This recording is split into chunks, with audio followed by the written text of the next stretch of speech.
Hello there. Welcome to another episode of Barely Qualified with me, Morgan.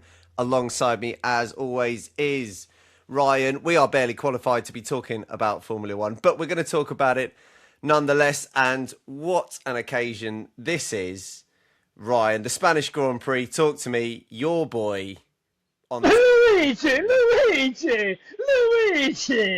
did it, Luigi, Luigi, Forza Ferrari, oh mate, next week I'll be kitted out in red, there'll be a red cap on, there'll be a red shirt on, I live in Portsmouth, there's a nice little Puma shop down the road, I'm just going to go kit myself out, so, Well, there you mate, go. what a day! What a day! The sun's out. I've been for a beautiful ride on the motorbike this morning, mate. Bending round the lanes. Getting ready for the big race today. And Luigi. Oh, Luigi! He Did does you it.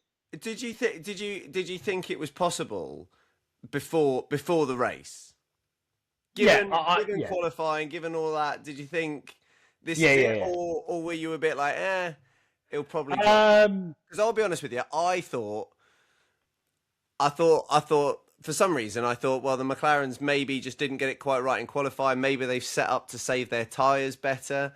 Maybe Ferrari pushed it a bit too hard for the quali setup, so they'll hurt their tyres in the race.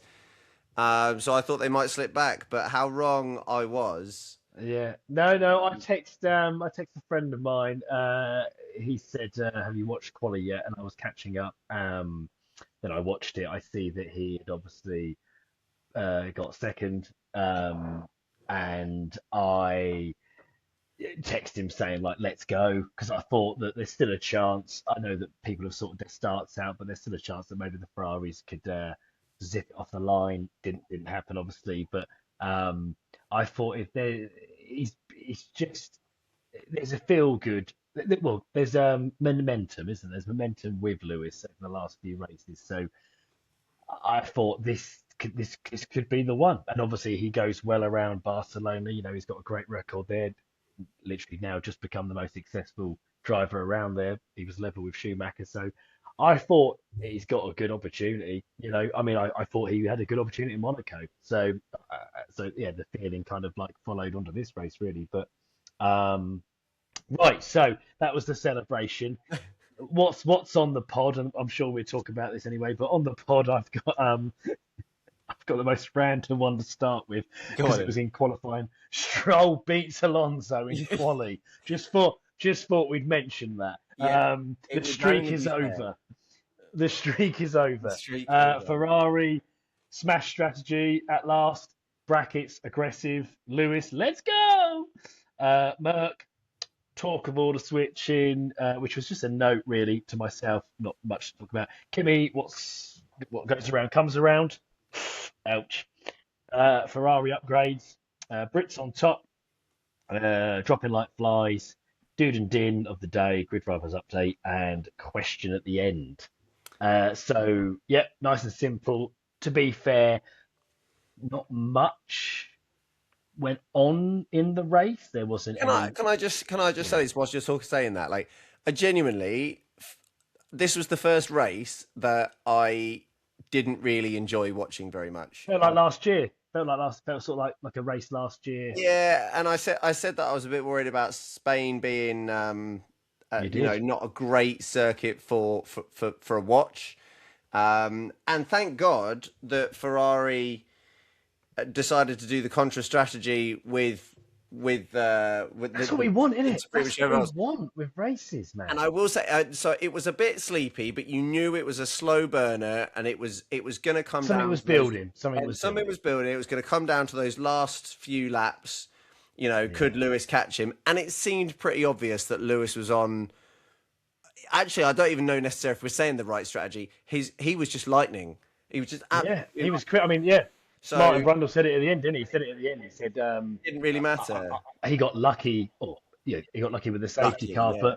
but he was absolutely hammering it, wasn't he? So So it was quite a boring race, and genuinely the only part that was going to be exciting was actually kind of totally taken away from us as soon as the VSC came out.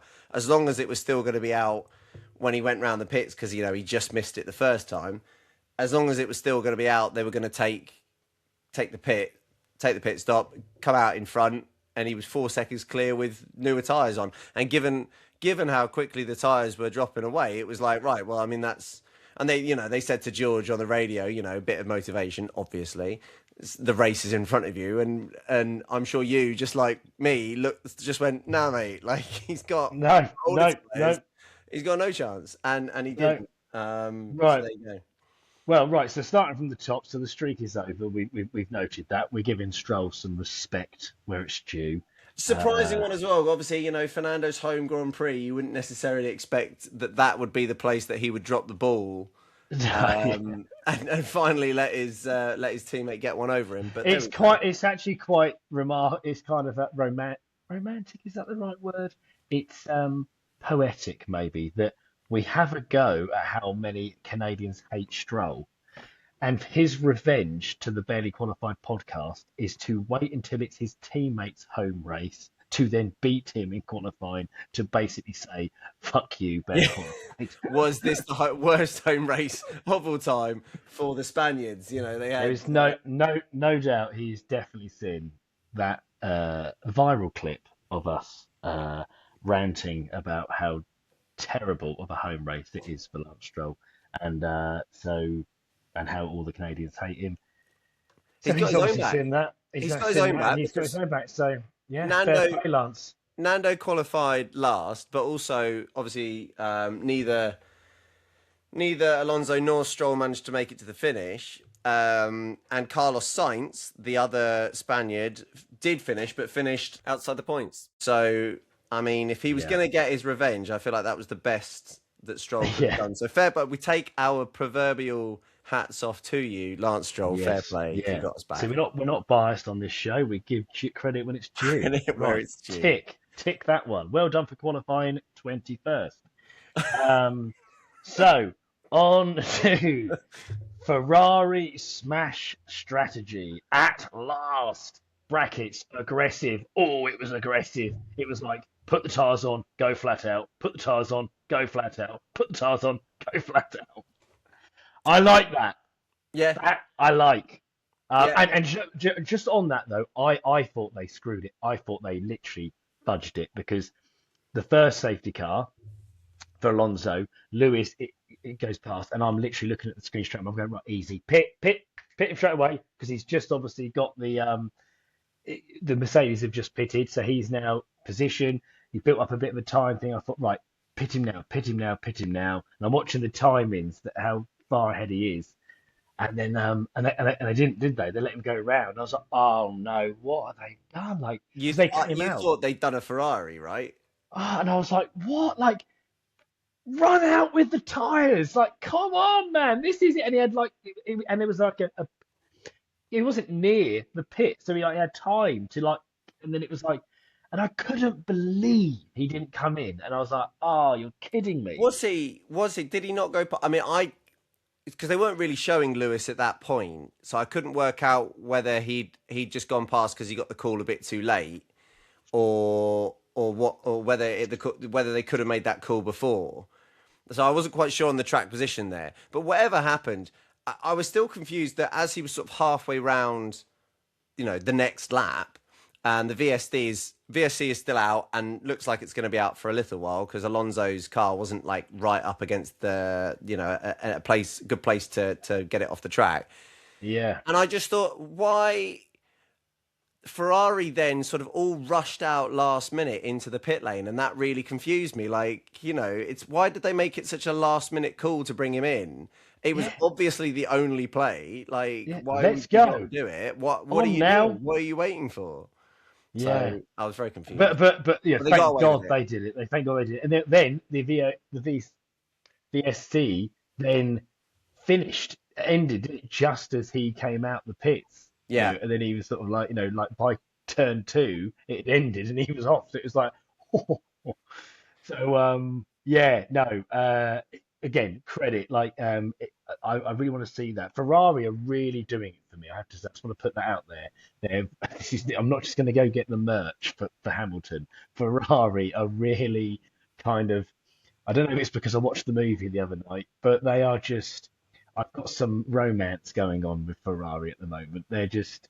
I like their aggression with the strategy this week. I just like their upgrades. I like the fact that they did a turny upside down wing, like rear wing, like weeks ago, and I just love. They seem innovative. They seem aggressive. They seem hungry. And I don't know. People are sort of saying, "Oh, that's Hamilton effect and stuff," but he's been there a while, and maybe it's a bit of a delay and it's coming into play now. But the scenes that him celebrating and stuff, because we're recording this literally right after the race, it has to be said. So if something is said and we haven't watched, I've still got a little bit of the aftermath to watch. But we thought we'd jump on straight away because we're a bit busy in the week to record then. So but I did want to see the podium before I come on. I just wanted to see that kind of Ferrari having a great time. Um, and there's just, yeah, I just don't think there's any team like it. Is the Italian flags are waving, they're screaming the national anthem, the hands are going, it's it's a great vibe when they do win, do you know what I mean? But because it's obviously Lewis's first win for them, it was it's sort of like on steroids, wasn't it? The sort of Yeah. thing. So yeah, Ferrari strategy, smashed it, tick that off. Lewis, let's go. So on Lewis then, like we said, he was just rapid today, wasn't he? Absolutely rapid. He really was. And what was what he obviously he's finished twice, second twice in a row. And you kind of felt like, yeah, we talked about this on the last pod. He's back. This, is he fully back? Who knows? The signs are there. It's positive. But I mean, Saturday he made Charles Leclerc look a bit silly, which of course Charles didn't need too much help with by smashing it into the wall in Q3. But he was just right on it. I mean, in quality, he was top in Q1 and then obviously top in Q3. So he was just consistently there through quali, and then just in the race he was absolutely rapid. And it's always difficult when your teammate starts 10th and sort of has to come through the field, and that field spread kind of naturally happens anyway. But Charles, just at no point did I think like, oh, Charles looking really quick today, or like he could really, like, he had a good start. He was up to seventh, I think, pretty quickly, like off the line. Yeah, yeah, he was one of yeah. But then he didn't really sort of make that progress, and he kind of stalled out. And obviously, I know in the end, he the power steering went or whatever, and so that was the end of it. But I yeah, mean, it's funny, it just speaks to how good Lewis was this weekend, but particularly on Sunday, that Charles was sort of nowhere in comparison. Charles is kind of doing a bit of a Russell with Antonelli. He's a bit Yeah. flamboozled, isn't he? And A little bit. but maybe even worse, because at no point did I really think that Russell was low on confidence. I think Russell was definitely in a woe is me, the luck's against me. But I think he still very much was thinking, I'm racing well. But Charles obviously had the crash in Monaco. He's crashed in quali here, and he looks a little bit low on confidence. So I would say it's almost kind of worse than the Russell situation, because Yeah, he can't really blame anybody but himself. I know he tried to but blame that the kind of, brakes in Monaco and that, but I suppose the similarities is more that they were kind of and I mean, it's tough to say that clearly Charles and Lewis would have been both a number one driver last year, but Charles has been there a while. He's sort of like would has been the leader of that team for a while, so it's that kind of circumstance of like the newbie is now outperforming, the sort of kind of like the longer standing driver, and that's a bit of a tough pill to take, isn't it, for both Russell and Leclerc. So the so I don't know how much you've looked into this, or you've obviously heard about it. I heard about it on the F1 today, but I heard about it last week as well. That Lewis obviously changed his brakes and things, so he's obviously been playing a lot at planning and going a lot into his setup of his car, as they probably all do. But he's obviously got his way with a certain brake manufacturer that he now has, and Charles even mentioned it in his tantrum last week that he was going to, it's the brakes, I hate them, give me Lewis's. I don't know that's obviously it's actually good to hear. Actually, it's quite nice. They sort of mentioned that on the grid walk, didn't they? And they mentioned some of Ferrari's upgrades, like Rosberg. I actually want to make a point on the grid walk. How much better was the grid walk this week? When you take all the celebrities out of the grid walk and you talk about the cars and about what setups there are and what upgrades there are, and you show the viewer what they are, and all the F1 fans, you and me, and hopefully, if we have listeners, those people, they like to hear about F1 and not stare at a large ass Kim Kardashian that is, as we've established last week, rude as fuck. So, you know, towel knicker. We like to watch F1 because it's F1 and we learn about things. You know, they talk about what the upgrades were on the Ferrari front wing. I'm sitting there going, oh, nice. Oh, a tenth. Oh, that's interesting. That might come in handy later. It starts to make your mind wonder, doesn't it? It makes you start thinking maybe It Lewis has also got a bit of a makes you chance. feel a little bit like you're there. I mean, obviously we're not, but it does Yeah, it immerse you brings in you, it a yeah. little bit more. The TV viewer is then brought in a bit further, Yeah, and because I don't, when you are there, you if you're lucky. I mean, if you're there, you might not be on the grid walk, but you're there and you're around, kind of like in the stands, looking at the grid and things, and you're probably. I don't think you'd be like spotting the celebrities. You're looking at all the cars getting ready and your drivers and what's going on, their routines, whatever it might be.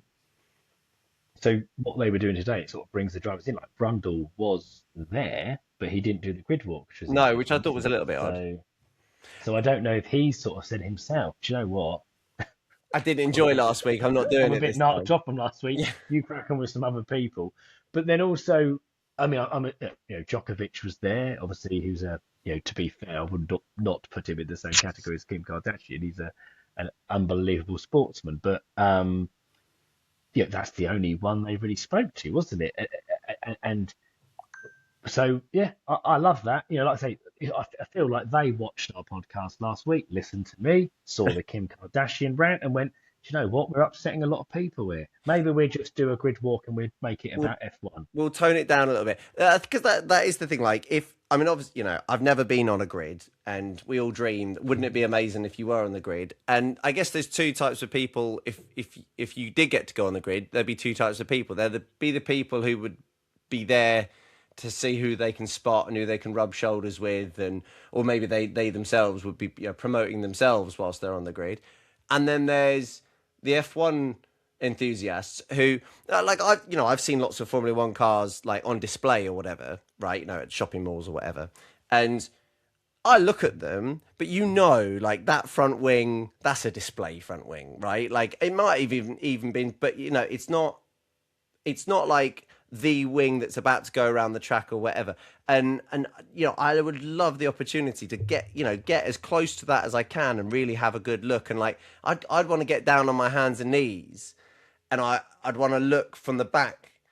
I'd want to look under the car and sort of see how see what's going on in terms of now how much you'd be able to do that. Who knows? But like that's what they're sort of bringing you into with the grid walk this week. So no, it was much better. We don't need to elaborate too much on it, but it was just much better, wasn't it? It Yeah, was just just wanted to mention that it's just so much better. And I think anyone listening, I think they would like that totally hit home with them. I think they would just be like 100% right. Like yeah, and I like to much see the much prefer. celebrities. I like the bit with Djokovic. That's fine because he seemed interested in Formula One. They just need to be interested in Formula One, or at least Yeah, try to pretend. I think we also should clarify and separate celebrity to sports person, because when a True. sports person's on the grid, no one cares about that, because they could literally be there because they're like, look, I want to know, I want to compare, this sport to mine, this one-to-one combat battle compared to mine. If you've got a boxer on there, if you've got a tennis player on there, one-to-one sports, they're completely different, but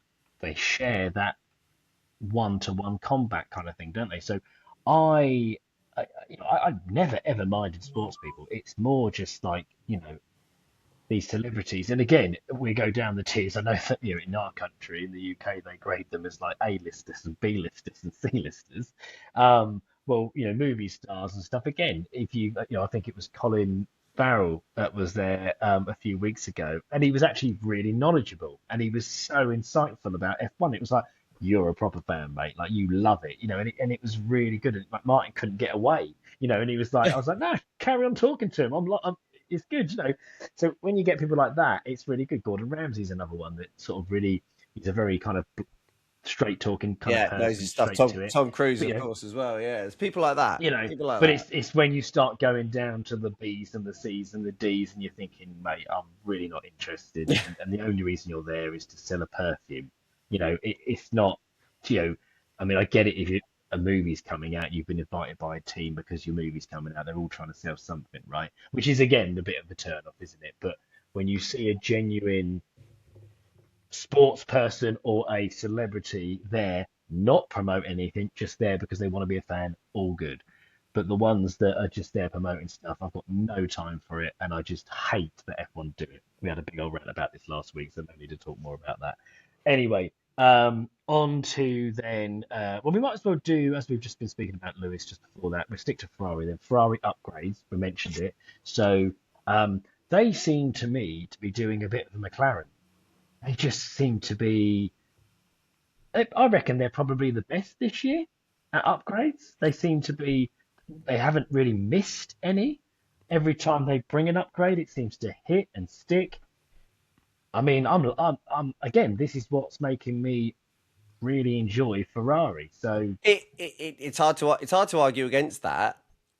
The only thing that you could argue, like I said, like Charles has not had a particularly great couple of last races, and it's one of those things. Like I'm not in any way suggesting that I think Ferrari are designing the car for Lewis. That's 100% not what's happening. But every driver has their choice, but right? they Like have Lewis their can choice. choose to have those breaks. But I do think it's Leclerc amazing. doesn't. Let's compare a Kimi Antonelli versus a Lewis Hamilton, right? Now, let's say Kimi likes the brakes, but he doesn't love them, right? And he's like, guys, I'd like to try. I want to use these other brakes. Are you telling me that Mercedes would be like, yeah, go on then? I think they'd be like, no, no, no, mate, calm down. Like, whereas because Lewis has got all that experience, if he says, and it seems like maybe all last year, maybe he had to fight it, and maybe And that's what this is what's amazing now. Now that he's podium, podium, podium, and the win, it's like it's vindication. told you. So, Yeah, so, it's so vindication. now, so Let me now when, build the when he says, car yeah, how now I, when he how says, I oh, want to. I think I'd like this setup, they're going to be like, okay, Lewis, we'll try it. They're going to now be more inclined to, and this is, I To suppose, trust it, building to this trust team, it isn't in. it? So, Yeah, so that's positive. That's really, really good for every Lewis fan. This is really, really good. So, it's fantastic. um, It's not but like I say, so is it a Ferrari thing? Is it a Lewis thing? Or is it a Ferrari thing and Charles just isn't feeling the car, just happens to be going through a bit of bad form at the same time? It's hard to say. I mean, he's not a million miles away, Charles Leclerc. So just quick look at the standings. Lewis is on 115, Charles on 75. So, you know, it's not like insurmountable. It's just he's not like miles behind. So obviously Ferrari are no. doing something right, but it just feels like all of this momentum is with Lewis now, and like Charles is kind of being left behind Yeah, I a mean, little to, bit. to, be- to be fair, Charles, I mean, look, he's had a run of it, and that, but there's no doubt he's a quality driver. He'd be back, would he? But it'd be there's obviously been now a few, DNFs. So points wise, yeah, I mean, we're not claiming here that Charles could have a run at the championship, but are we claiming that Lewis is in it? Well, I You think know, I think they both second, have to be in it. We've got enough Anthony races. didn't finish. We've got enough races left, and the But I mean, Mercedes. but Lewis would have to have equally as much bad luck and also fall away.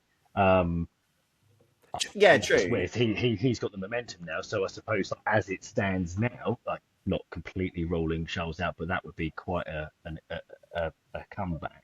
But are we now talking with Ferrari upgrading the car as they are? Um, Russell having his DNFs and his low points last week, meaning he's in third, and Antonelli not finished the race today with a rejuvenated Lewis, a motivated Lewis, a what I can only but I think it is also Ferrari. I think that Lewis is rejuvenated, but Ferrari are rejuvenated. They're like it's almost like they're going on the same journey. Like Ferrari have been nowhere for years, and now all of a sudden, genuine title contenders and really innovative with their upgrades and things.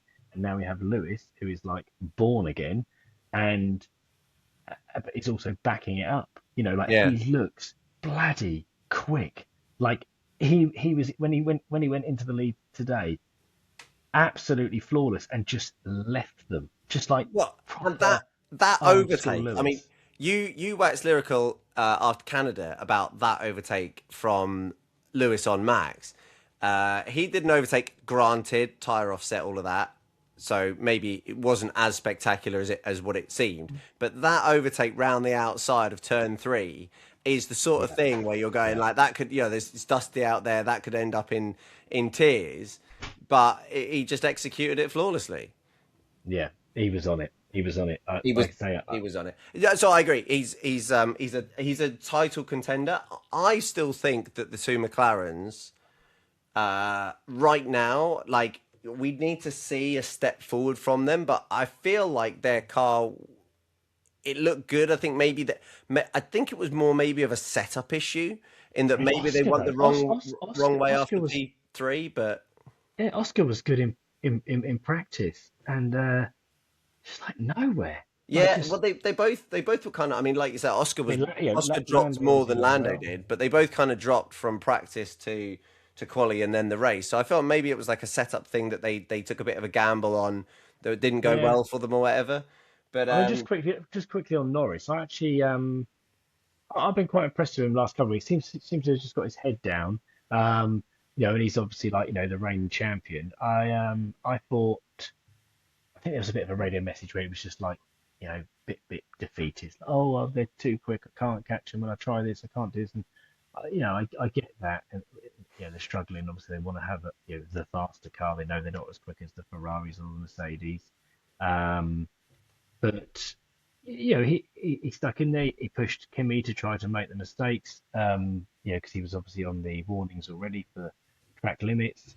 Um, and then he got, like I say, he got his podium. Obviously, Kimi didn't finish, so had an engine failure. So he was there to pick up the pieces. But just a note on him. I've sort of yeah, been I think he's doing a quite good job. impressed with him. I think he's doing a good job at the moment, Lando, and I think I like the way he talked after the race when he was doing the chat with Nico Rosberg. I liked that. I thought he was pleased to be on the podium. I think he knew he'd gotten a little bit lucky with Kimi, having the DNF. But I also think, he was like, well, we got, the car's not quite there, but we're close and we're doing a really good job. And I felt like his tone and the way he approached it was probably Yeah, probably he's just sort perfect. of, he's sort of going under the radar, isn't he? Like Yeah, so I think McLaren, if they can bring a couple of upgrades, get a little bit lucky on maybe some things, who knows? But look, the Austrian Grand Prix, is it next weekend?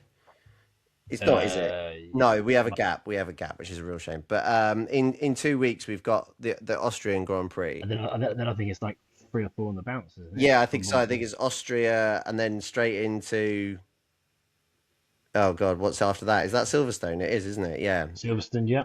Then so yeah, Austria, then Silverstone, then there's a week gap, but then there's another back-to-back weekend after that. So after all of these huge gaps, we've got three back-to-backs in a row, if that makes sense. Back-to-back, then a break, back-to-back, then a break, back-to-back.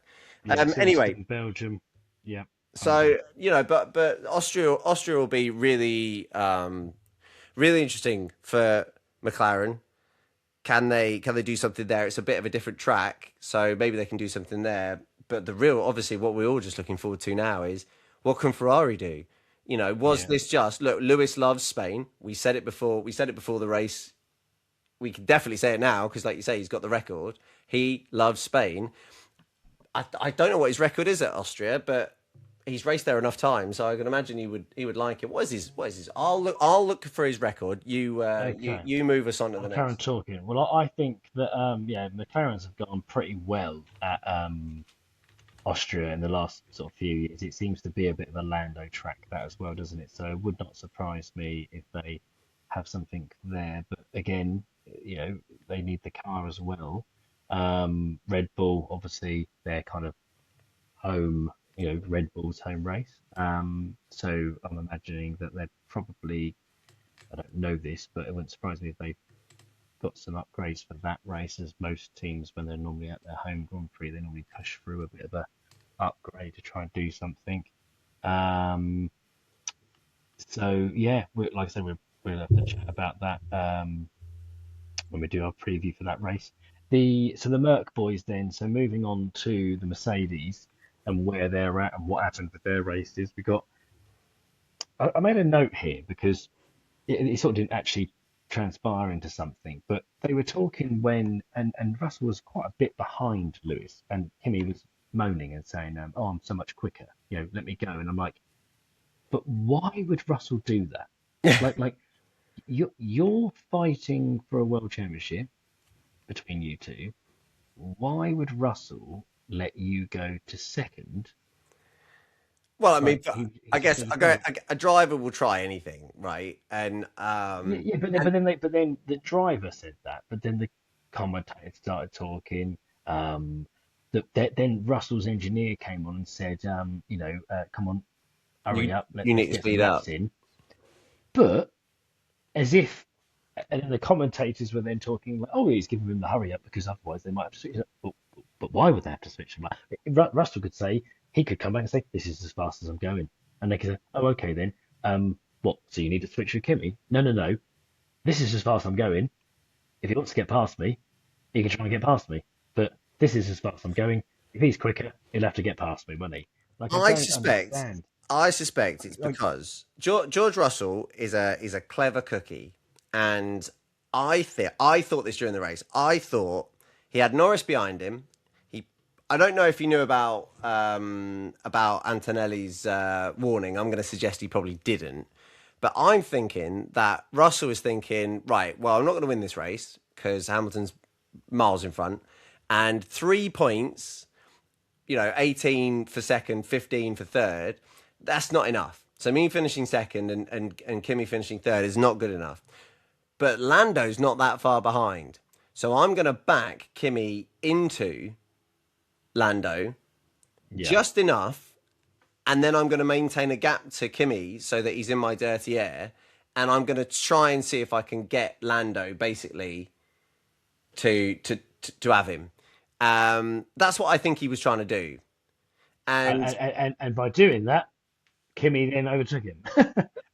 yeah, although that possibly that would have happened anyway. But like, what I really think I think he was trying to be super clever, and I think Mercedes probably know that, and I think they just do a bit. Kimmy's going like, I'm quicker than this. I can go quicker. He needs to get out of my way, which is just Kimmy just saying that because that's his observation, right? And I think Yeah, the yeah. team were basically like, yeah, mate, like, you remember, We you know what remember you're when doing. Lewis did it when he had Nico behind him in Abu Dhabi for that, and he needed Nico to get overtaken, and he had, I think it was Seb Vettel in third, wasn't it? And like Lewis was basically driving horrifically slow to try and get Vettel to overtake Nico, and therefore he'd win the championship. So for me, it had little bits of vibes of that. And I think Yeah, yeah, basically yeah. they were like, look, you got to stop doing that. Otherwise we'll order you to switch it round. And I know, like Martin Brundle said this on commentary on Sky Sports, they all have stuff written into their contracts now that say if you are given a team order and you disobey it, there's all sorts of things they can do to. But you'd never do it, would you? Like if you were, and this is what I mean. Like if you're in second and they're telling you let the championship leader, your teammate, pass you and extend his lead over you in the championship even more, you'd be like, Well, nah, mate. people hated this, but that's kind of what happened with the whole papaya rules thing with McLaren.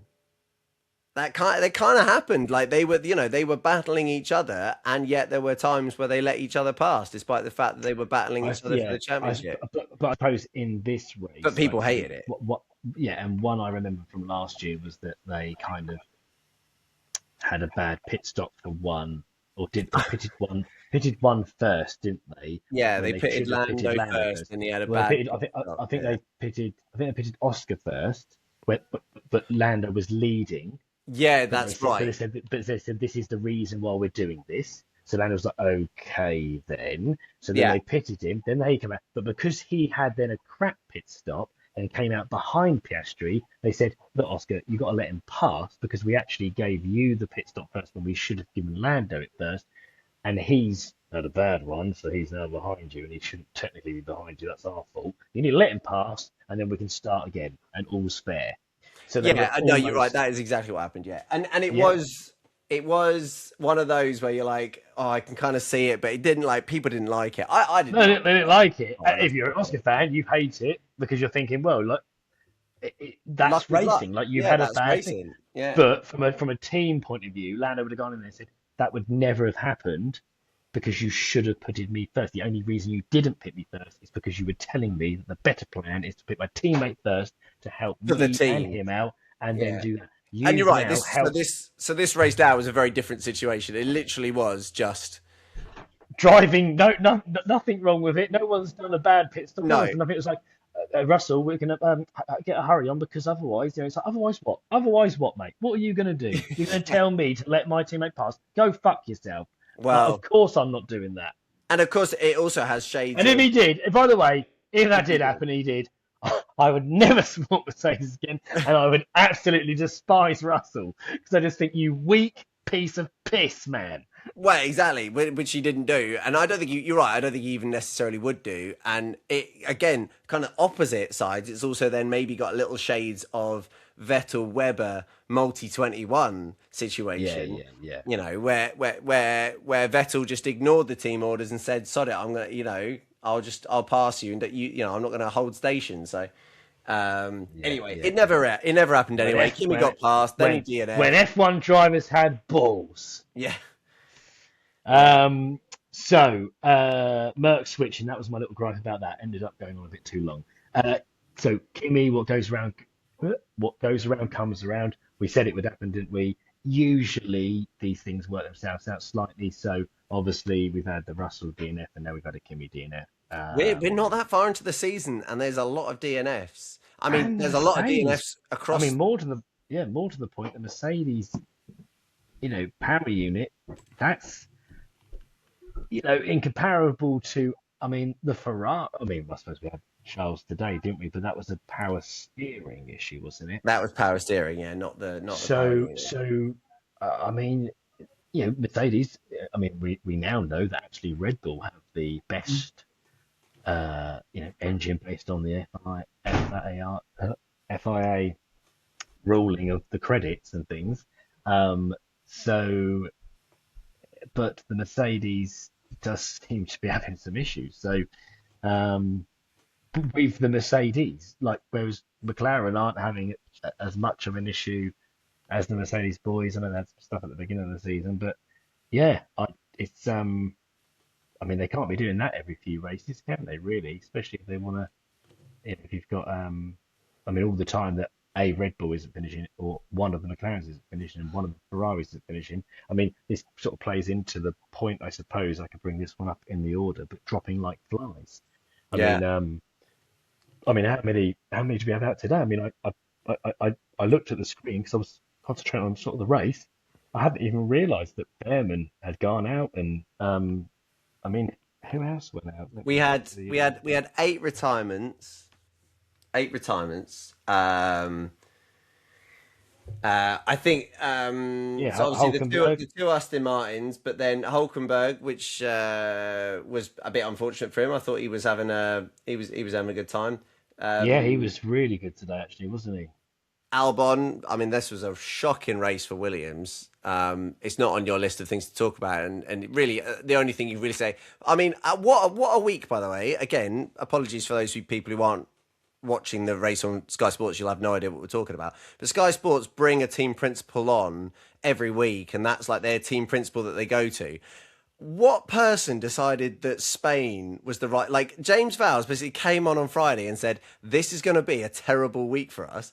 It's going to be an awful race for us." It then proceeded to be exactly that. And then when they went to him in the race, they were like, going quite badly, isn't it? And he's like, "Yeah, well, we told you it would." the only Yeah. good thing was the fact that he obviously used to work with Lewis, and he had some nice things to say about Lewis. That's But right. Yeah, yeah. it was a crap week for Williams and for James Vowles. But there we go. Yeah. Yeah, so No. they obviously he didn't finish, and then Behrman and Kimi and Charles, I think technically they count as finishers because they got to a certain percentage of races or whatever, but laps or whatever. Right. Okay. But they are But yeah. DNFs. Yeah. And then I think Bottas, Hulkenberg, Stroll. I mean, I think Stroll lasted 6 laps, didn't he? So it's, Yeah, something like that. So his revenge didn't last that long, but there we go. yeah. I Um, mean, like I say, lot of stuff. We'll probably have to do a bit of a recap really on like outside the top teams because we talked so much about the Ferrari, Mercedes, McLaren, Red Bulls. But we probably need to do a bit of an episode really just based on like where are the rest of the field because it is quite hard to judge because they're so you know the racing bulls seem to be quite consistent, which is good, and Alpine have been similar to Racing Bulls. I probably put those two on a bit of a par. And then Audi have had a bit of a resurgence, like sort of like last Monaco race and this race. Impressed by them actually, considering like yeah, new team. And I know that they're an old team taken over, sort of, but still. Um, and then Haas, you thought they were going to be not that great because they haven't had much upgrades here, and as we keep saying, use, they don't actually spend what they can spend in the spend cap and things. So I mean, Behrman was going all right, wasn't he? I think he wasn't too bad in practice, and then did all right in qualifying. I put him in the grid rivals. Ouch, shit. And I was disappointed with that. And then we'll get Cadillac to are that. It kind was a of great week for me.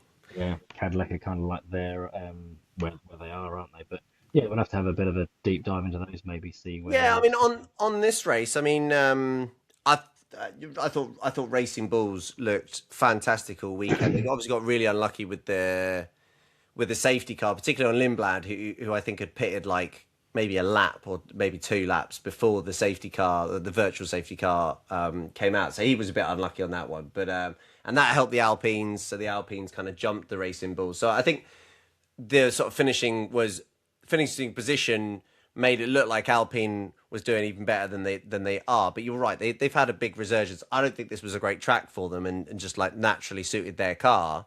They still got a great result, and yeah, I mean, essentially, like you said, we're talking about the top teams, and that's a great thing because there is actually genuinely lots of good, fun things to talk about at the front of the grid, and that's where the big points are handed out. But you are right. There's a really nice battle kind of shaping up at the moment between I those mean, guys. you probably couldn't pick it, could you? I mean, other than the Cadillac and the Aston Martins, it, 1 minute Williams are all right. Yeah, Haas are around there, then Alpine, Racing Bull. So it's very kind of. I mean, when we're talking of like grid rivals, say like we can't just put every top team in there unless you've earned an absolute fortune, right? But you have to go for some of these more sort of mid and lower teams. and that's where the And big money's to be made anyway, right? Like if you want to yeah, increase your money, exactly. yeah. And also, if you're not really going necessarily for position, but you're going for just improvement, therefore to earn more money, so you can then have a better driver. It's quite a dilemma. It's almost easier picking the top guys than it is these bottom guys. Do you know what? It came up at the end of the race today, and just the standings, obviously, as they always do, and I couldn't really believe that. In fact, I don't know if you're looking at it. If you're not, I'll quiz you on it because I was shocked. How many points do you think Audi have got? In the standings. Yeah, Oh, oh. like how? Like if you were to guess, like how many do you feel like they have? Because I don't sit there staring at the standings and like I'm going to say they have two. is that because you're looking at it? No. Oh, Yes. okay. Yeah. I thought that number would be more like sort of like just purely anecdotally because I feel like Audi have done pretty well, and I know that Hulkenberg finally made it through to Q3 in this race, so but I feel like they've kind of always been floating around that kind of 10th, 11th, 12th kind of position, and given how many people are not finishing races, like seems like every race at the moment we're having at least sort of 5 or 6 DNFs, so it doesn't seem that hard to kind of sneak into the points when if Charles and Kimi are gonna, both drop out of the race, that's two top 10 positions that have just become available, right? So I was a Yeah. bit surprised that they're only on two. And again, I know Well, Alpine have been I doing mean, well, but yeah, they're on 60. 60! Bloody hell. I yeah. suppose. Well, that's Oh, why that's that, I suppose there's a yeah. little asterisk on that one because of Gasly, because he's going And to lose that third but place. yeah, and also Colin Pinto finished fourth, didn't he? One race. You're right. Yeah, So like they've had a couple of amazing results. big winners. But when you say there's a space in the top 10, like if one, two drop out and stuff, you've got, you eight positions, which are the Mercedes, Ferraris, McLaren, Red Bull. Then you've got two that might be up for grabs. But then in front of Audi, you've probably got Alpine, Racing Bulls, probably Haas at the beginning of the season, and then you've then Yeah, got Williams, who had a bit of a boost bit of a- a few weeks back. But in my eyes, Audi probably, if you actually look at their positions, we haven't got time to do this now, but I bet that actually, based on their average positions, would be better than some of those teams in front. It's just that some of those teams obviously got those points, and then they've done. But like the Williams they've got 11 points, but then they've probably finished a lot. It wouldn't surprise me if Audi have had better results than Williams throughout the season, but they have As less like an points. average, yeah, but they haven't hit those Yeah, peaks to get those points. Yeah, I see what you're yeah, saying. Yeah, you're right, and there is a really there's like two bands at the moment, right? There's the top four in terms of the teams, and then there's kind of well, the. three. There's three, isn't there? You've got the top. You've probably got the top You're right. four. There's three You bands. The you top you four. you You've you got you've hit. the next You've got four. the next one, two, three, four, Five. five, Yeah, next five. Yeah, and then and you've then you've got got Aston Aston and Martin, Cadillac, Cadillac. which are I all will just leading the say, round.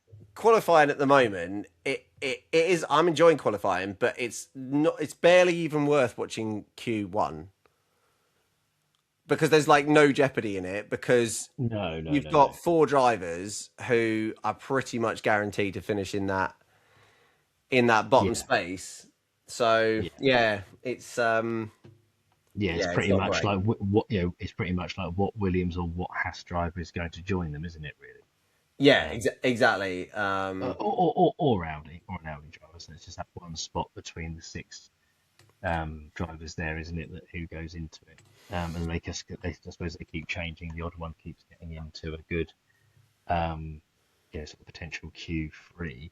But yeah, no, interesting. Well, like I Yeah. said, I suppose we've done a little bit of a dive into it there, haven't we? So, right, next on the agenda, I put here Brits on top. We're obviously Brits ourselves, so it was a proud moment to see. I think they mentioned it was the first all British podium since like 1960 something. Yeah, That's pretty cool. that's really cool.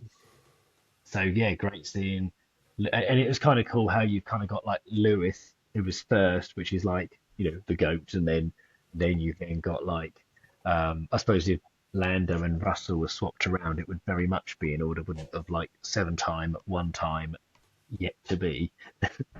But no, it was a cool. But we've had some really good on the podiums. We've had some cool podiums this year. I have to say, like we've had the whole Antonelli, Lewis, and Max podium, which is awesome. We've had some when Lewis first got on the podium with um, the Mercedes, the two Mercedes boys, so it was like sort of ex-Mercedes racer, and then so we've had a couple of different podiums. A bit boring, isn't it, when it's kind of like the same three? Like last year seemed to be like McLaren and Max, McLaren and Max, McLaren and Yeah, Max. yeah, yeah. Whereas this year we're getting a bit of a mixture of some things, and obviously like last week Hadjar was on the podium, but should have been Gasly or shouldn't have been, or all that kind of mess that's going on there. But yeah, just thought it was really cool as we are a British podcast to mention this is quite cool for us, so we enjoyed that, no Loved it. doubt. In fact, just really quickly on that, I absolutely, the podium. This was my favourite podium of the year, obviously being the three Brits. But you got the three Brits. You've got Lewis finally winning number 106 in a Ferrari, the Italian national anthem, which is of course the best national anthem in the world. You got them belting it out, and you've got if Lewis's mum was there, I think it would have just been she would have been the cherry on top of the Lewis's mum. cake. But at least Kim wasn't there, so How so many people agreed with us and Lewis's mum in our latest viral? You figure know it out. what? I literally thought we were gonna get a lot of like Kim Kardashian hate from it, but it turns out lots of people agree with us. So there we go. Yeah, We're definitely going out to the right audiences anyway. I'm sure there's a lot of Kim Kardashian fans who would yeah. have a go at But us, like but we got away with it. as but every week I think that we will say it. We are just Lewis's mum fans. Yeah, Lewis's mum, so bring her back, bring her back. Should have been in yeah, Spain. She would have loved that. But there we go. into every race. Yeah, There we yeah. go. I mean, to be fair, it does it does sort of poo-poo the myth that the reason he's doing so well is because he's got his mum there or his girlfriend there. He had, as far as I'm aware, he had no one there this week, and he's won. So yeah, Yeah, it's all Lewis, it's just really. him doing it I, himself. I did quite like the embrace with Angela. Oh, love that. She looked And like she was getting a bit squashed afterwards. I felt oh like yeah, could somebody so could somebody give her some what, space? what I was going to say is, and after they embraced, did you think that she was about to die? Because I thought she was about to die, I mean, and it some of was like those. the Italian dude. At first, I thought the Italian dude was holding the rail to sort of protect her, and then realised, no, no, no, he's just full on leaning onto her, and every single Fedossi behind him is just leaning onto her as well. I was like, Yeah, he that wasn't. poor If he was, woman. if he was meant to be protecting her, he was doing a crap job. And Yeah, yeah, she's obviously a pretty tiny little lady. And yeah. all of the Italian mechanics for I, I, Ferrari, I, they look like big fellas. So Yeah, yeah, I have to say I have a bit of a funny obsession about tracking Angela around the paddock when she's like with Lewis because it's like Angela watch for me. Like I love watching, like when he jumps on a scooter and he just literally just off he goes, like whizzes straight off, and she's just like behind him with like 10 bags, just like it's like Tennessee Castle. She's just ducking and diving and rolling and jumping and then hurdling and then whatever, and she's getting through every single cameraman and person in and the it's way. And so then funny because like obviously it's backwards because she's this tiny. I mean, she's a very very strong woman clearly and insanely fit, but it does look a bit backwards. She's there like carrying all these bags, and Lewis is just like wheeling himself along on a scooter. yeah. But that's her job, and you Oh, got and I'm the sure she aspect gets of it. paid very handsomely for I'm doing sure it, she does. I'm and sure she probably enjoys does. doing it very much so. But yeah, no, good to see her. And even his, I think it's like his PA assistant and stuff. Lots of hugs there. Like you sort of saw his people, didn't you? They was all there Yeah, waiting oh for him. I yeah. mean, a lot of the mechanics, you Notice the girl wouldn't from know as HP. much. Notice the girl from HP in the Oh, white in top the trying white to get, shirt, the white shirt. yeah, trying to give him a hug, and I was like, yeah, you can do one, but the rest of you, no. Just on the HP, I know that we've there's always a section for HP on the podcast. Yeah, of course. I don't know why. I was thinking the other night. I saw an advert actually, a HP advert, and it obviously included some of the Ferrari guys in it. And I don't know if you saw, but in the advert they actually turned it's either the sort of smoky background or even the laptop. It might have been red, right? And I know that we've ranted and ranted about how HP they should just change the blue to red. They just say Ferrari edition, You think they're right? trying to soft do it? Right, and they've literally turned their advert. So their logo is blue on a Ferrari, but in the HP advert, everything's red. So it's all just round the wrong way. Why not make the advert Maybe blue and maybe make the they're trying to Ferrari red? like do a soft transition. Like we'll do it on an ad, and then and then slowly, and then we'll Yeah. transition to red, and then that way we don't look like I don't I mean, know. I had a moment where I thought, have we been harsh on HP because we keep calling them like a printer company, don't we? And then I thought, well, they do laptops, so maybe it was a bit harsh. And I think, well, no, they're No, blue. It looks crap. I I've mean, got when he no went across time. the when I've it got when I've it got no time. this is what annoys me. This is exactly where we're coming from. When he finished the finish, when he crossed the finishing line, in my head, I picture Schumacher crossing that line, and it's just like Ferrari and Shell and all the other sponsors they had back then.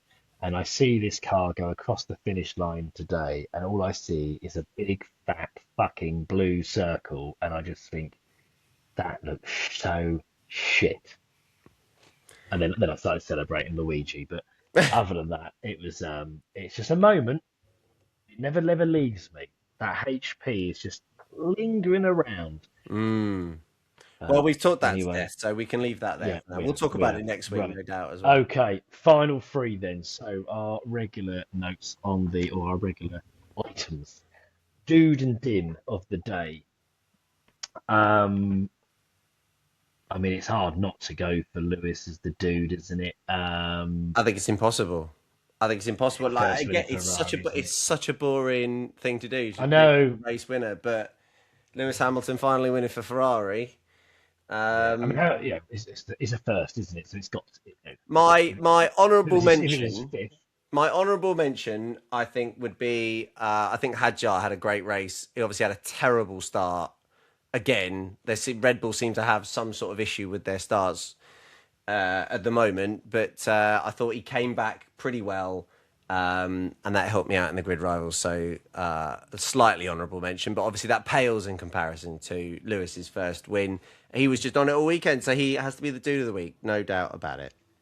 Yeah, no other dude for me other than say Angela Yeah, for taking dude the of the week. entire garage of Ferrari on her back. But she does that. Well, I was going to say she does that every week, but I guess they're not normally quite so pumped up having won a race because it's been a while for them. So yeah, Yeah, no. So I'll go for Lewis. Lewis dude of the week. So din of the week. Din low of the week.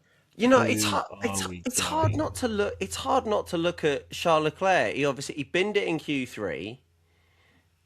You know, there's a bit of a carryover of he obviously binned it in Q3 last week as well. I know the crash out in the race, was it the brakes, was it the broken up tarmac, whatever. All right, maybe we can cut him some slack on that. But to bin it two Q3s in a row just seems a little bit dinny for me. Hmm. Yeah, I mean, like I say, it wasn't like major stuff that happened in the race. I mean, obviously, I know there's a lot of yeah DNFs, but there I wasn't didn't think much. there was any massive sort of din Wasn't moments from major the like weekend. wasn't massive like any like major mistakes, was there? Did anyone nudge anyone or sort of bump into anyone? Who pushed someone onto the? I mean, George, when Kimmy got past him, George was pretty feisty, but I think they both kind of got their elbows out, but did so, on the limit, but with it, within There good wasn't racing any. etiquette. So yeah, There wasn't any dodgy commentary this week, was there either? So no, you no, can't blame them. No, no. we go yeah, a bit boring. Then we go for Leclerc.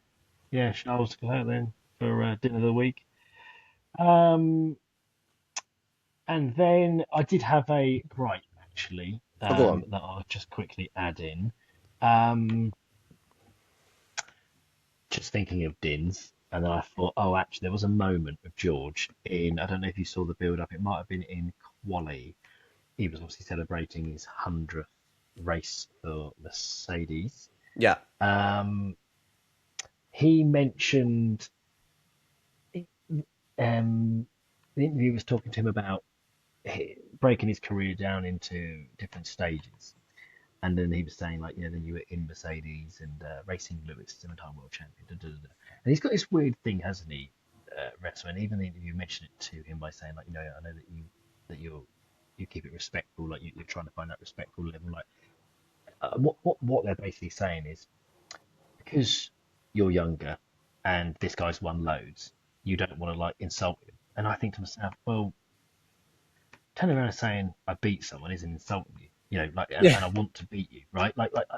So one, I don't really get that anyway. And I didn't get it when it was happening in the time. It was like, I'm not saying that you should be even and credit to him. He mentioned kind of what I was mentioning, where he said, like, although I beat him, I kind of realised that actually it wasn't about beating Lewis Hamilton to third. It was about getting Mercedes to winning again, which is has been said is what Lewis's main focus was on. And I'm not saying that Lewis didn't care or didn't try to beat George. I'm sure that he did, but I do know that his main focus was on trying a lot of different things out. Whereas George was obviously so happy to be in Mercedes and so happy to be racing for a top team that he was then thinking, this is great, I'm beating Lewis. And this kind of plays into his personality a little bit, because when they said to him in the interview, oh, you out qualified Lewis for that year. And I think what she was getting at is potentially maybe Lewis had more wins than him. Hmm. So she was making the point that you out qualified him, but then he then made the point back and said, and scored more points.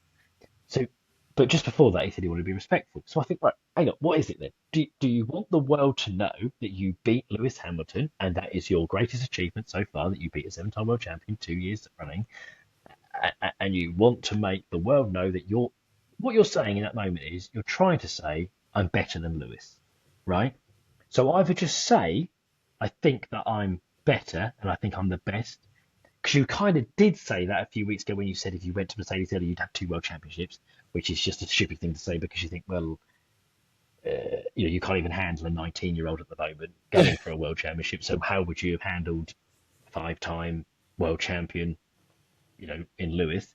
And you would have been younger and had no experience and not had your apprenticeship at Williams, where you probably learnt a lot and stuff like this. So I think it sounds like you're just talking a bit shit here, George.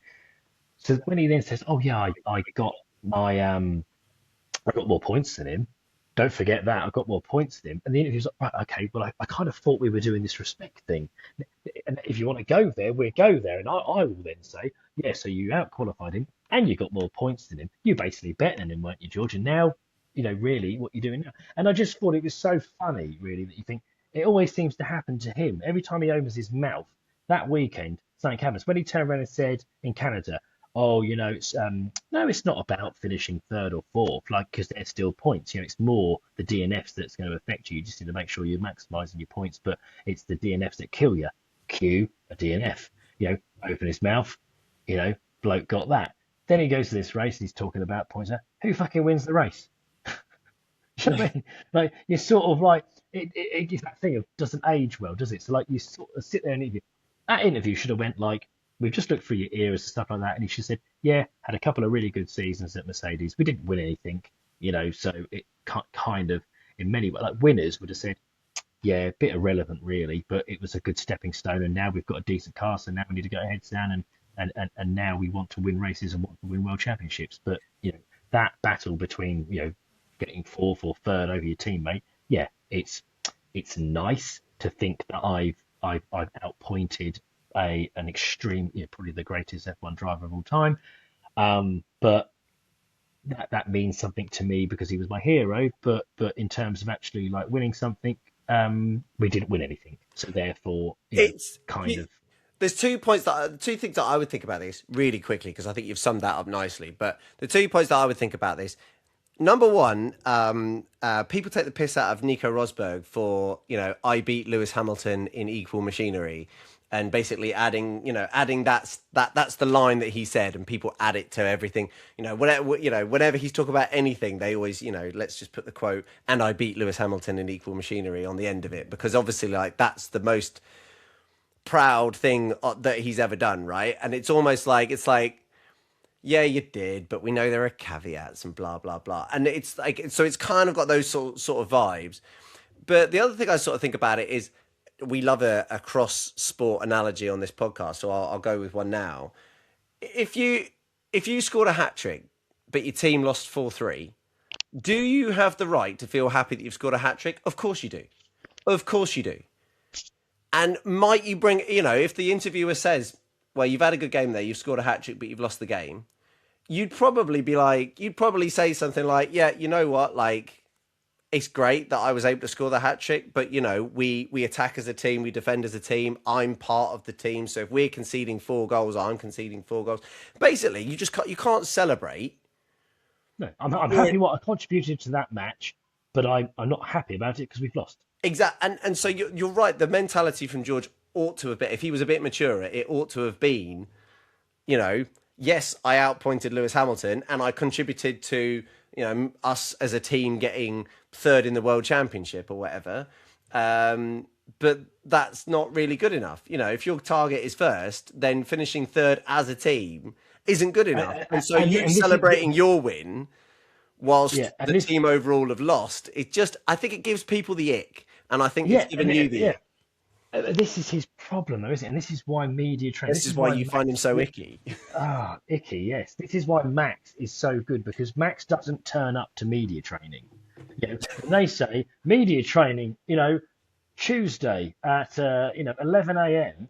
Max I will be I will be he's racing on a in my sim. sim. Yeah, he's in his sim because he doesn't do that shit, and that's why you get these. Some people will completely disagree with Max. Some people will completely agree with him, right? And you probably agree with him most of the time. To be fair to him, like he definitely speaks from the heart, and And he's one of those he guys that. speaks with a winner's mentality, but also a team's winner's And also, mentality. I think in most cases he also speaks from a fan's perspective. Um, Whereas George and other drivers, they're so media trained. When they say media trained Tuesday, 6 p.m., they're there with their binder. Right, Yeah. yeah, what we're doing this week. I've done my homework, don't worry. But and they get caught out because when an interview does then say something like, oh, you've done this, their ego, because they're a race driver and they want to be proud of their things, suddenly kicks in and goes, uh, and I outpointed him, not just outqualified him, outpointed him. It's like, yeah, but George, we were doing a respect thing, remember? We were going to are we not doing that now, or it's just that your ego sort of suddenly exploded out of your head, and you've now told me how I need to do this interview? So let me start again. Right, George. So you kicked Lewis's ass for 2 years running. Now, how proud were you of that? Oh yeah, absolutely. It was my dream. He was my dream driver growing up, and to actually go into And Mercedes you and know beat what? Lewis was Just absolutely brilliant. if he came out and just said that, honestly, if he started that interview and said, "Listen, my first 2 years at Yeah, Mercedes, I didn't care that much about winning. All I wanted to do, I was up against one of the greatest drivers of all time. All I wanted to do was beat him in qualifying and finish the season with more points, and I achieved both of those things, and I'm incredibly proud of that." And just say it. Just say it. yeah, You know what? own I it. wouldn't even mind that as an attitude. A young kid beating, you know, one of the greatest of all time and achieving his dream of out qualifying him and scoring more points than him. And okay, you didn't win the championship. That would be the best thing, but you can't control how good your car is compared to everybody else's. You say, I just wanted to control what I could control, which was beating Lewis, and those were the two markers that I went for, and I beat him on both. So Yeah. yeah, job done. I know Own Max it a has bit. won world championships, but even when Max before he won world championships, I don't see him playing a respect game. Is it like he just turned around and said, "Yeah, beat him. Yeah, I was better because I believe I'm better than him."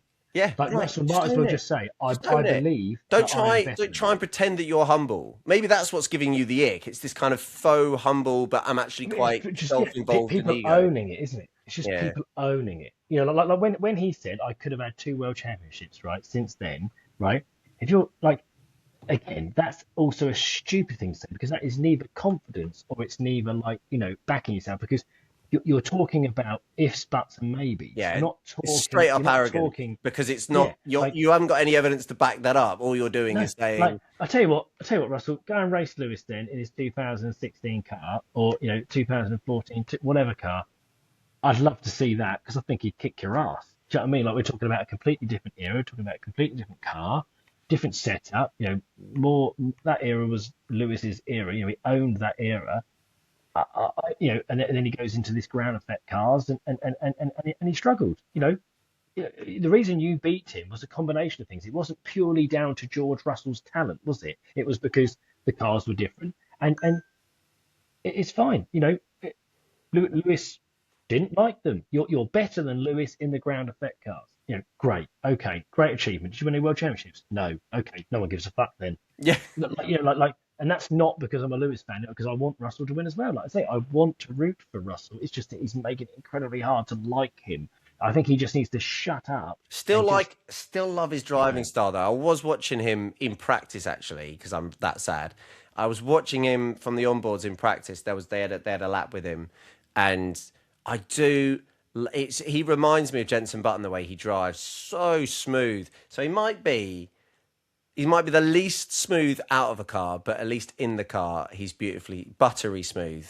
yeah, no, I do enjoy watching him drive. and he'd be so drop the T pose, drop the freaking mouthing off about X World Championships as he would have won. Just go out there, smash the shit out of Kimi Antonelli, win a world championship, and at the end turn around and say, "Yeah, one done, on to the next." And Exactly. everyone overnight will instantly love you. Yeah. If you want to know how to get like people on board, it's a bit. Yes, people like a bit of class, but people also I think that people like class, but they love winners. Do you know what I mean? Like Max Verstappen is probably not the first thing that comes to mind. You don't go, Max, classy guy. Like the first thing that comes to your mind when you think of Max Verstappen is killer. He'd literally kill your mother to get a Grand Prix win. Yeah. Like it's just and it's like, yeah, good. I like that. And people just, and because of the sport issue, it's all like just adrenaline and speed and this, and it's like people love people with, that personalities that match the sport. Like unfortunately for Russell, his personality is probably not a 200-mile-an-hour race driver, is it really? No. Whereas like, a Max is, a Senna is, a Schumacher is, they're the standouts, aren't they? Lewis is a bit of a mixture of kind of all really, but no doubt about it, Lewis, you saw today, hunger and stuff, and that I think a lot of people were coming, drivers congratulating because how can you not like the age the guy is? And Can I just say something about Lewis? I thought this at the moment, and I meant to write it down, but I forgot. But you've reminded me of it. Okay, Yeah. so Lewis, right, is it back in the old days. Maybe this is just nostalgia, pink, rosy glasses, and all of that. But when he was at Mercedes and he was like hunting Max down, for example, in Hungary that time, or like there's loads of examples, but that's like a really great one. I remember him saying like, "I'm not sure if this is the right thing to do," and Bono having to be like, "Mate, you're going to make this work," right? I do remember him doing that, but he came on the radio and he said the thing, "Am I even catching these guys?" And he was catching them at like 2 seconds a lap, but he came on and he said, "Am I even catching these guys?" And it really hit me in that moment, like, wow, this is a Lewis who is on a he's on a way back. He's been on a journey, and that journey has been quite bruising for him because he's now doubting. He's 2 seconds a lap faster than the people he's chasing, not just because he's fast, because he's on better tires and all that, but but he is lightning quick, and he's doubting whether he's actually catching the people because he's now been. It's almost like he's been burnt so many times. The last few years at Mercedes, and then the last bit of time at Ferrari, where he's probably been thinking at moments, "Oh, I'm quite quick here," and then it turns out, "No, you're not, mate." Like, and now it's almost like he's like, "I feel quick, but am I even catching them? Am I doing the right things?" And then the guy had to come on and be like, "Calm down, Lewis. You are the fastest guy on the track by miles. Just keep doing what you do." Doing a great job. It really struck me that I don't think a younger Lewis has that kind of doubt about whether what he's doing is the right thing. He probably thinks like, yeah, but I feel like he's probably been given 100% for years now and not getting 100% back in terms of the results that he feels that he's also in a car, deserves. isn't he? That he knows that for years he also had a car that was a lot better than the other cars. So it would almost be shocking if he wasn't catching them, because it's like even if you were down, you'd be like, you're in the best car, you're probably catching them. Whether you'll get there at the end, I don't know, or he might not know. So we need to tell you that. But that you're catching him because you're in the best car, whereas he hasn't had the best car for such a long time now. That his mindset is probably, I need to ask this because I feel quick, but I know my car isn't the quickest. So where am I? Yeah. What I will say, there is a difference between. I find that like Max, and I don't know how they sort of rave about it, don't they? How he seems to be able to look at the screen and he seems to be tracking and stuff, and just so aware of so many things. If that's not Lewis, that's not Lewis. Yeah, maybe he's great at different things and whatnot. But it's the one thing I think that he doesn't seem to have that Max has, or maybe Fernando maybe Alonso it's is so famous for doing that. Literally watching the screen whilst he's driving. I was going to say similar guy. I mean, I think even in the cool down room after the race, they were talking about so where did Charles finish? They didn't even know that he DNF'd yet. They were like asking where did he finish? They were like, last time I checked, I think he was seventh. Like, and one of them said, "No, he seemed to be in the pits for a long time." So one of them, I couldn't work out who said that. It might have been George. Okay. Russell said he was in the pits for a while. Did he have a problem? Whatever. And I think it was bloody hell, I don't even know. Whereas I feel like Max goes in, he goes, Yeah, he was out lap 32. Mate, he was in the pits 2.5 Actually, I was ahead, and listening. then I was came out in the listening to the breakdown. radio at the time. Like not my team on the radio. I was tuned into BBC Radio 5 Live or whatever, and I was listening to that whilst driving Yeah, along and looking at the screens or whatever. yeah. Also, the World Cup score is such and such, and like he just seems to know everything in the cockpit. He's probably got like a little like, sim Little in there or iPad something, down there, man. like just crazy. Um, but Anyway, yeah. yeah, no.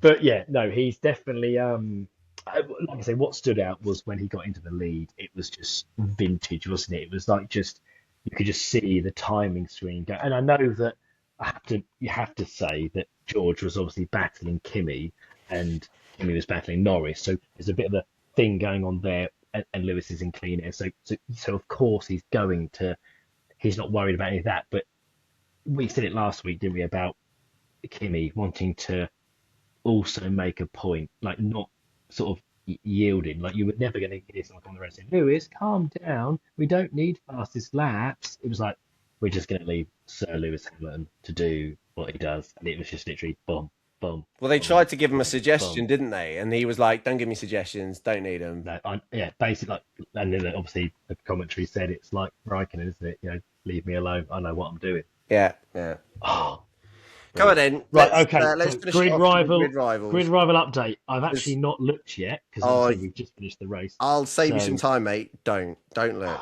Save oh, yourself some I time. thought I'd be doing all right. I mean, you I have can't have gained. lost money. You've gained Oh, some not money. gained that much probably. You gained 1.5 million. Guess how much I gained? Oh my God, that is insane. I gained 8 million. 8 million. 8 million.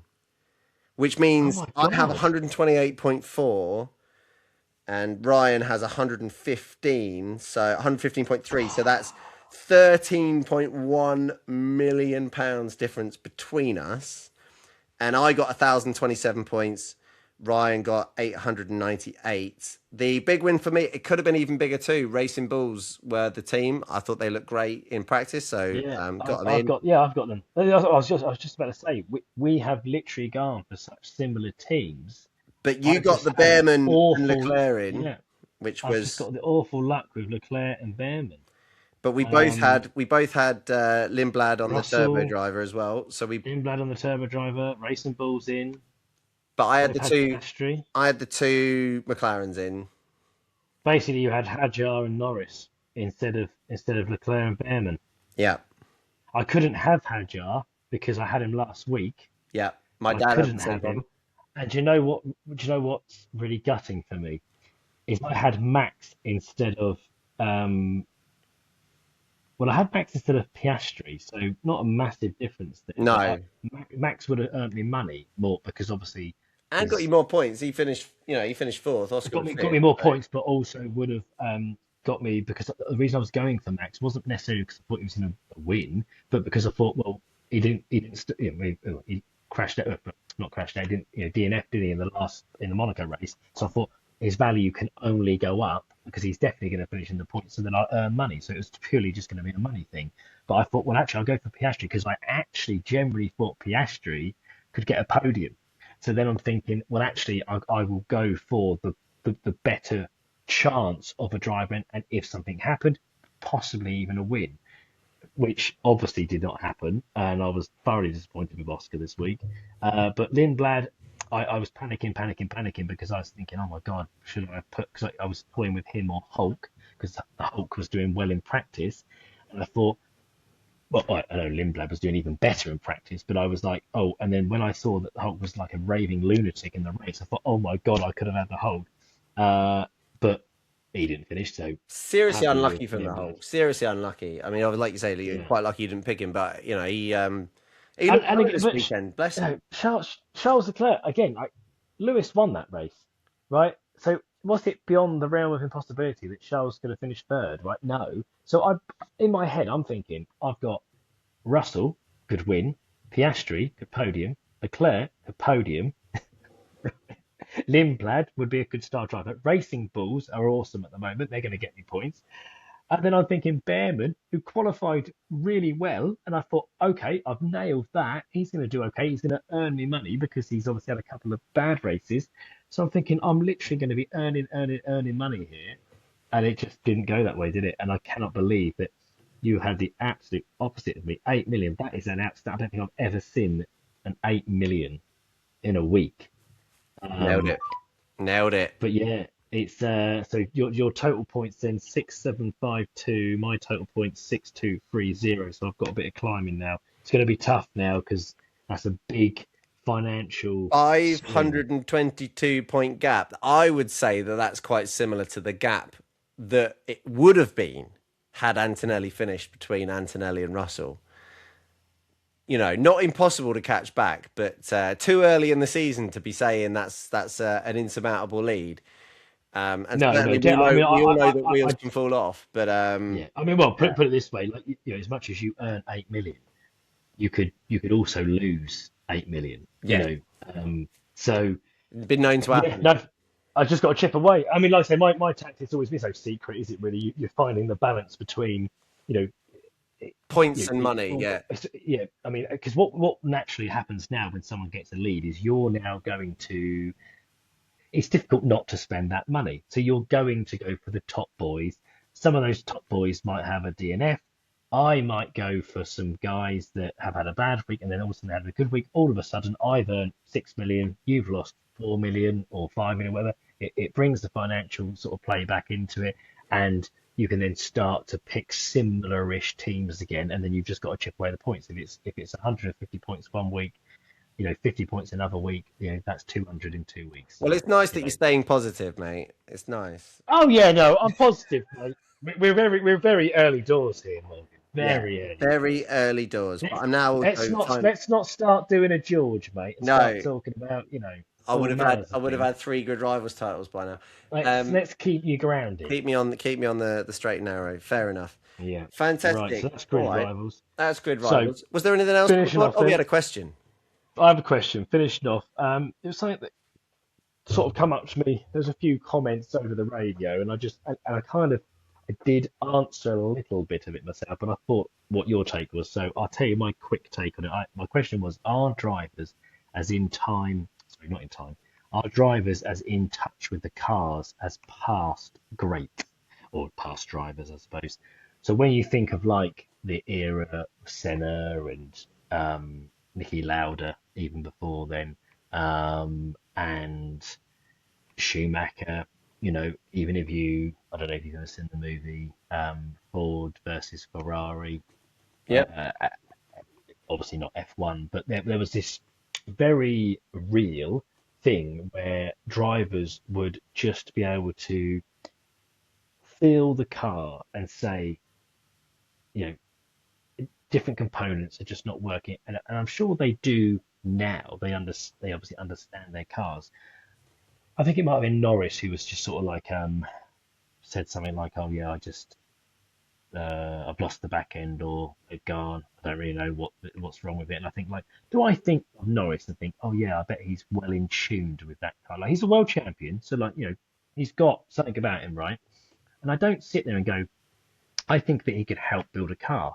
Now, I could be doing the guy a disservice there, and it's not even an insult. I just think that the sport has evolved obviously so much now, where the cars are so much more complicated that it would be difficult for a driver to be like in the past where they say, yeah, so I can hit this noise here, and I think that needs to move up there, and if we can make the gearbox short to shift here, then I think we can get into the corners here, and and they could start to kind of do all that kind of thing, make all those suggestions and help kind of elevate that car and customize it around their own driving style and this that the other.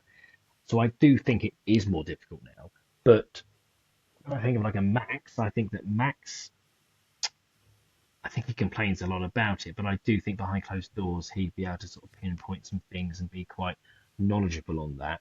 But I just, yeah, wondered what your thoughts were, whether it is that just the answer that the cars are just too complicated these days, so therefore naturally they're going to be less involved or less kind of articulate in what they're saying about specific things about the car, or do we think that maybe they've just got a bit lazy and they're just not built that way anymore. Racing drivers aren't built that way anymore. It's are you quick in a go kart? Yes, let's put you in a car. Everyone else will tell you what's wrong with it and what's good with it, and then we go from there.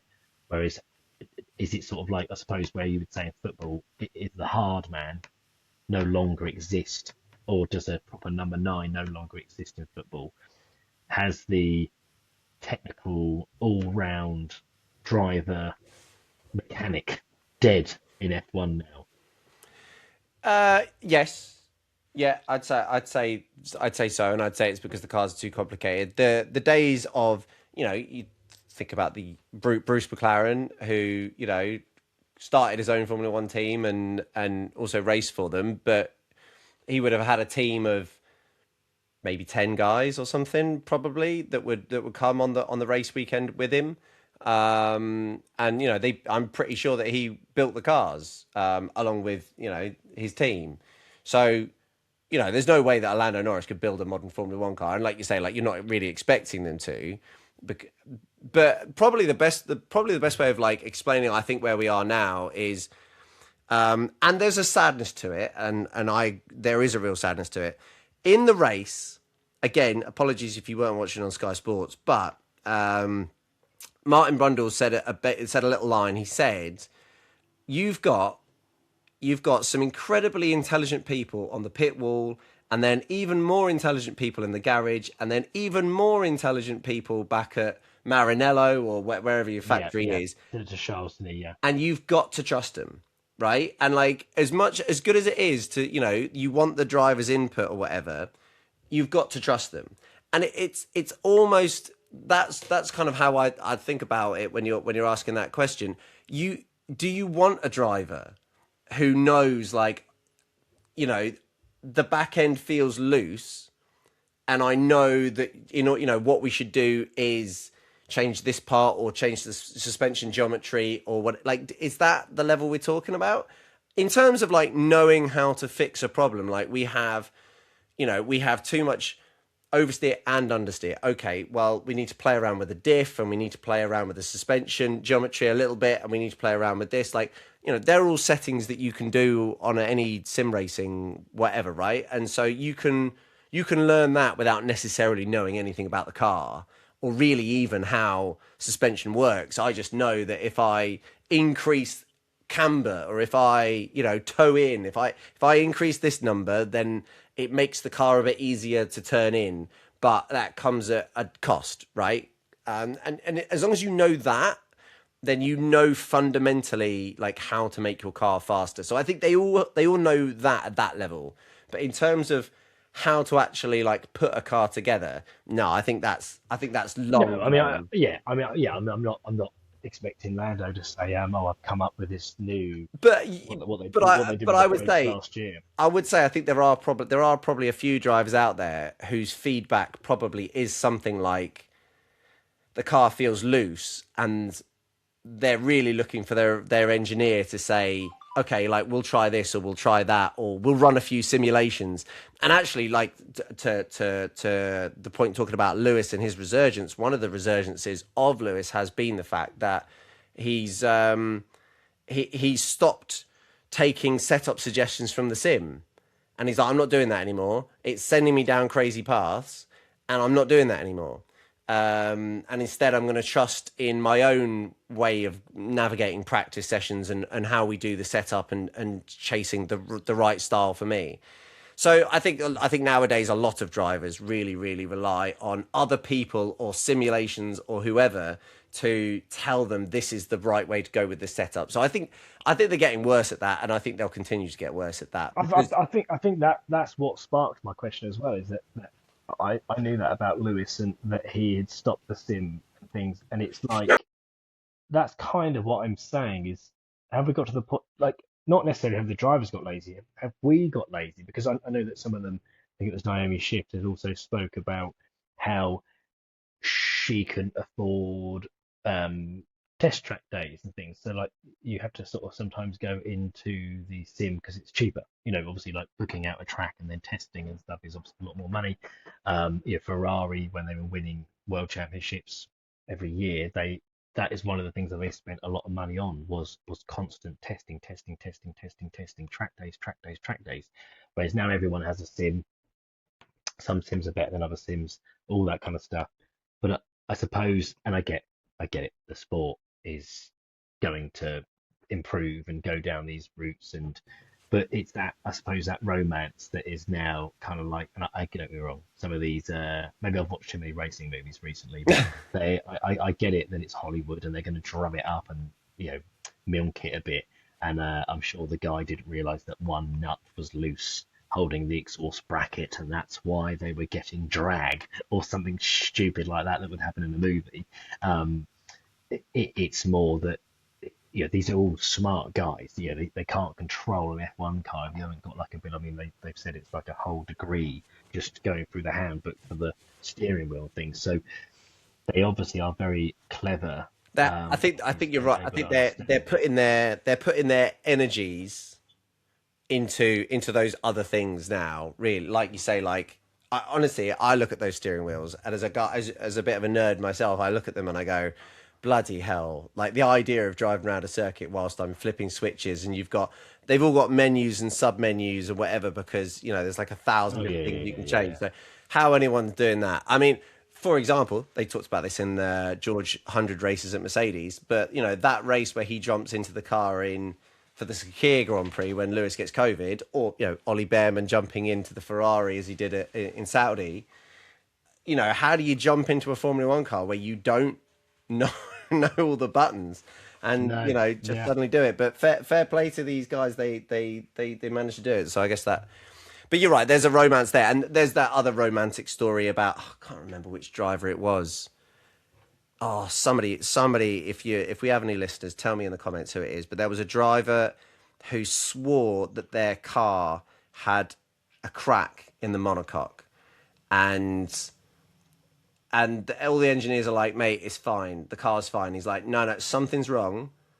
There'll be like a little hairline fracture somewhere in the monocoque, and it's like the car is like flexing in a way that it shouldn't, and it's a crack in the monocoque." And eventually they were like, "Okay, look, we'll tear the car apart for you then. I mean, at some huge cost, right?" And they tore it apart.